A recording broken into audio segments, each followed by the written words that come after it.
महापालिका सभागृहात प्रबोधनकार ठाकरे यांच्या तैलचित्र स्थापनेवरून शिवसेना विरुद्ध मनसे अशा निर्माण झालेल्या श्रेयवादावर पडदा पडलाय।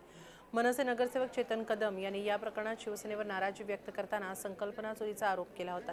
मात्र उद्धव ठाकरे यांनी चेतन कदम यांचे आवर्जून नाव घेत त्यांना श्रेय दिलं, त्यामुळे कदम यांनी ठाकरे यांचे आभार मानत वाद संपुष्टात आणला।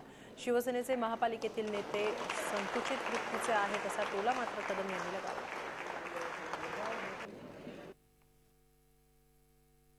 मुंबई आणि ठाकरे कुटुंबीय आमचं हे नातं असं घट्ट आहे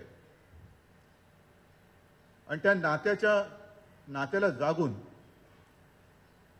हा प्रस्ताव ज्यांनी मांडला ते चेतन कदम, राजू पेडणेकर आणि रमाकांत रहाटे। मी तुम्हा तिन्ही नगरसेवकांना खास आमच्या कुटुंबियांच्या वतीने धन्यवाद देतो।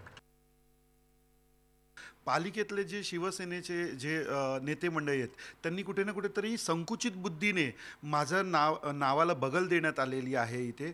आणि मी तर म्हणतो त्यांनी हे औदार्य नाही दाखवलं, पण कुठे ना कुठेतरी त्यांच्या पक्षप्रमुखांनी तरी निदान हे औदार्य दाखवलं। माझं नाव घेऊन त्यांनी हे केलं, उल्लेख केला, त्याबद्दल मी त्यांचा आभारी आहे। झी 24 तास रहा एक पाऊल पुढे।